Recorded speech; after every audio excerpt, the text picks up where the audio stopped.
L'invité du jour, animé par Emmanuel Guibert.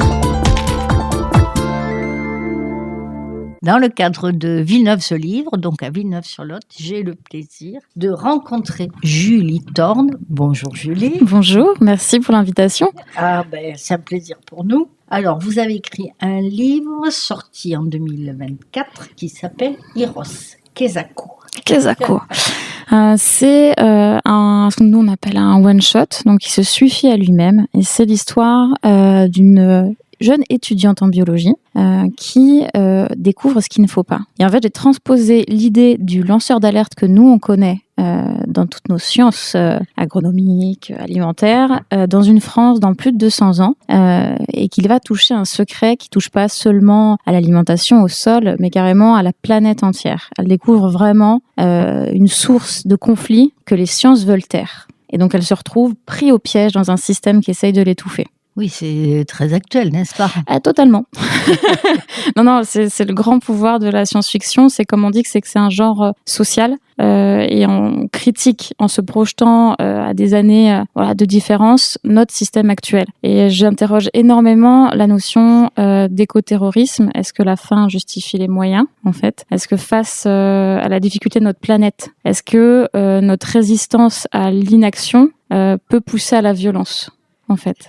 Pour répondre à une violence dite d'État, puisqu'on dit on accuse certains États d'être écocides, on substitue cette violence d'État à une autre forme de violence qu'on ne dit pas forcément violence, mais on peut dire désobéissance civile. Exactement. Voilà. C'est difficile de savoir, là j'empiète un peu sur votre roman, difficile de savoir à quel moment il y a violence ou pas. Voilà. Mais c'est tout à fait ça, c'est toute la question en fait que je pose à travers le personnage d'Hiros, qui a rien demandé, qui est vraiment une citoyenne lambda comme vous et moi, mais qui tomberait sur l'information qu'il faut pas. Et qu'est-ce qu'elle fait de ça ? Est-ce qu'elle se tait ? Ou est-ce qu'elle parle ? Et si elle parle, en fait, ça provoque des conséquences, mais pas seulement pour elle, mais ça entraîne tout son entourage, et ça provoque des vagues qui finissent vraiment par remuer ce qu'il faut pas. Et c'est vraiment cette question-là, d'un moment donné, comment nous on réagirait, et c'est quelque chose de très actuel quand nous on demande aux petits citoyens de trier ses déchets, de manger bio, de manger local, et qu'on voit qu'à des strates tellement plus importante, en fait, ça ne suit pas. Et que nous, on se débat comme on peut, mais au-dessus, il y a une chape de plomb. Et en fait, Hiros, c'est ça. Elle se retrouve à taper contre la chape de plomb. Et qu'est-ce qui se passe ? Est-ce qu'on en sort indemne ? Est-ce qu'on en sort bien ? Voilà, c'est tout l'enjeu du roman. Oui, c'est ce que défend comment elle s'appelle, notre jeune allemande suédoise, Greta Thunberg. Voilà. Exactement. Qui se retrouve à porter toute cette inquiétude, cette angoisse des jeunes, quoi. Hiros, ça veut dire quoi ? Hiros, c'est très drôle parce que j'aime beaucoup que vous parliez du grec parce que on est à 100 000 lieues du grec. En fait, c'est sorry. En fait, elle est désolée. Elle est désolée pour sa planète. Elle est désolée de ce qui lui arrive. Et en fait, elle se retrouve en fait, c'est vraiment ça. C'est vraiment le personnage qui subit. Elle se débat et en fait, elle se retrouve à être désolée parce que par ses actions, elle provoque des effets qu'elle ne contrôle pas, qui permutent les choses autour d'elle, et elle est constamment désolée de que ses choix à elle impactent autant les gens autour d'elle. Oui, alors c'est la grande question. Est-ce qu'il valait mieux qu'elle dise rien et qu'elle fasse dans son coin ou autour alors, d'elle? Si elle se serait tue, il n'y aurait pas eu de roman. Voilà, c'est ça. C'eût été dommage. Oui, voilà. Et je pense surtout que je pense que c'est ce que j'aimerais qu'il y arrive, c'est qu'on ne se tait pas.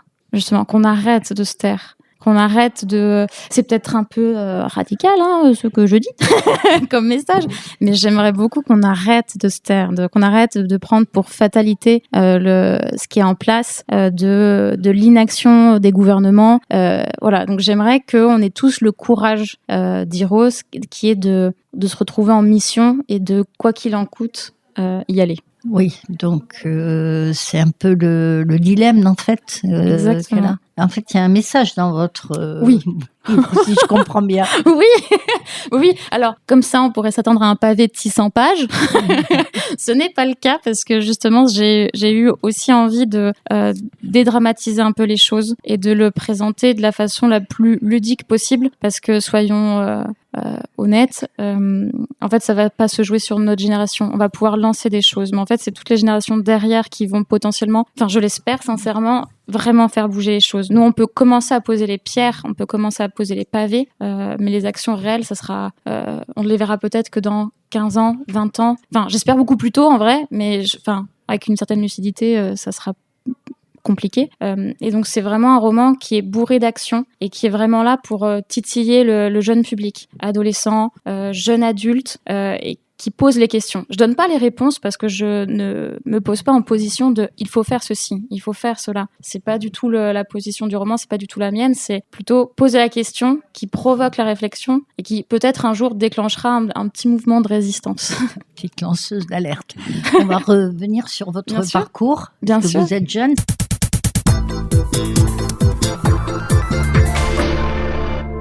C'est votre premier roman fiction ?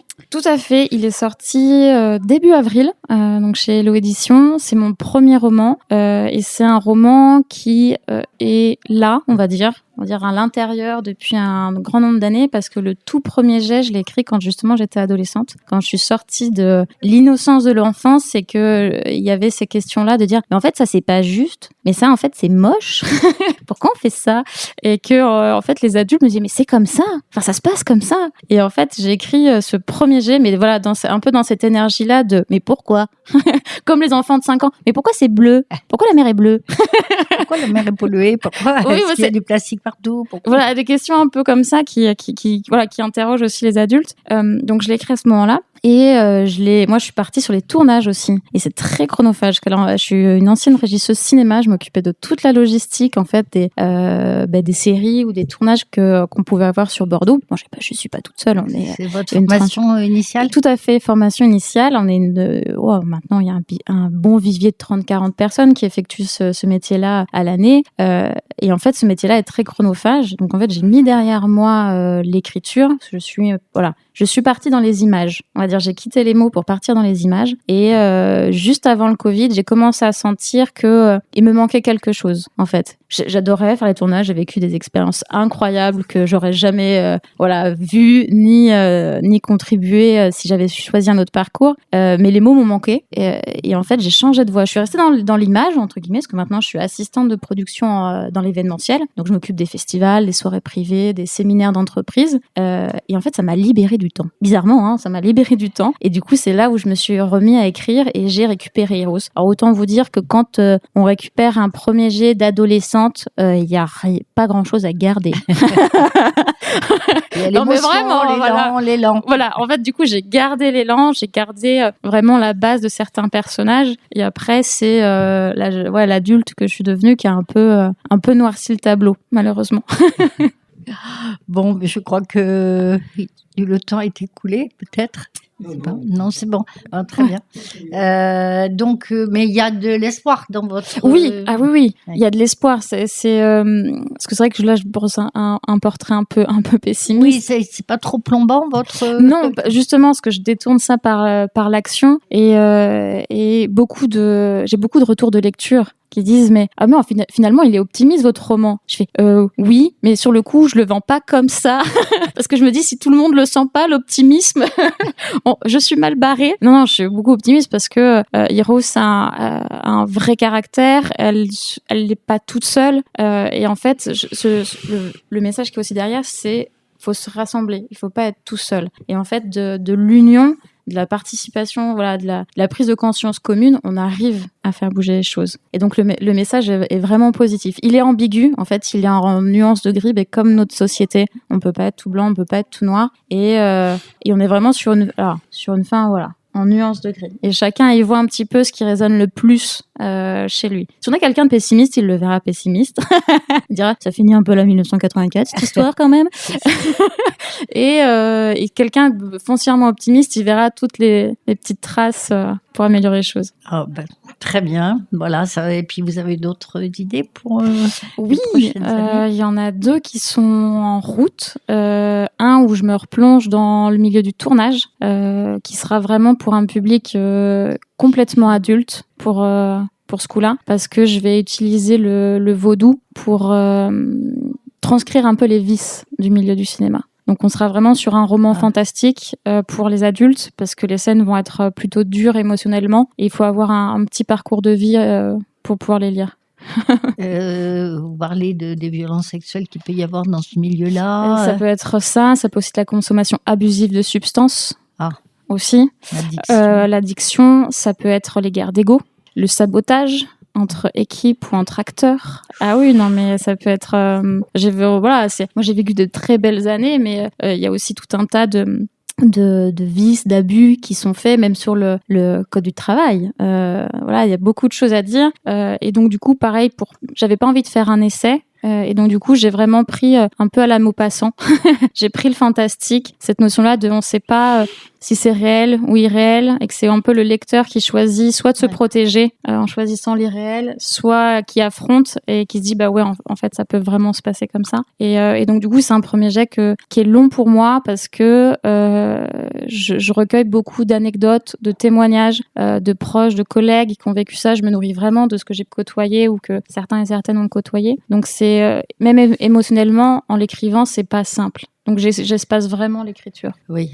Est-ce que la fiction permet pas justement d'être plus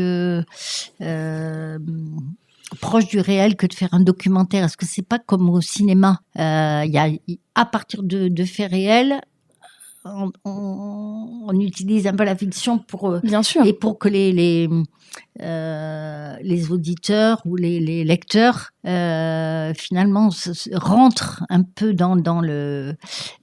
Oui, mais je trouve que ce qui est très puissant avec la fiction, et notamment moi je suis quelqu'un qui aime beaucoup les genres de l'imaginaire, tout ce qui est fantastique, fantasy, parce qu'en fait ils permettent d'aborder des sujets très important, parfois dur, de manière relativement joyeuse, entre guillemets, enrobée. Voilà. Et donc, du coup, ça permet de toucher un public beaucoup plus large. Quand on est sur une fiction dans de la blanche, attention, je critique pas du tout mes collègues, je lis beaucoup de blanche, mais on se retrouve tout de suite avec des propos très denses, qui peuvent un peu plomber. Et la magie de l'imaginaire, c'est qu'elle enrobe tout ça, elle met un joyeux petit paquet avec des petits rubans à paillettes, mais le message passe quand même, et parfois il marque encore plus. Et voilà. Donc c'est vraiment là-dessus que je compte jouer. Bon, merci beaucoup d'être venue et puis de vous entendre. C'est Julie Thorne. Tout à fait. C'est ça. Qui a écrit un livre qui s'appelle Heroes, sorti en 2024. Année, je vois écrit année 2264. Oui, c'est parce que j'ai voulu garder le côté. Ça, c'est le sous-titre du livre, du roman France en 2064, parce que je voulais vraiment que les gens voient ça un peu comme un journal. Et il y a beaucoup de science-fiction qui se passe aux États-Unis, et donc on se sent un peu dépossédé de ça. Ça a toujours New York, Los Angeles. Et non, en fait, c'est bien aussi d'avoir des auteurs francophones, des histoires qui se passent en France. Voilà, le côté un peu chauvin. Donc oui, on a ce petit sous-titre-là qui précise bien, et surtout pour pas perdre le lecteur, qu'il identifie bien qu'on soit en science-fiction. Merci beaucoup. Merci à vous.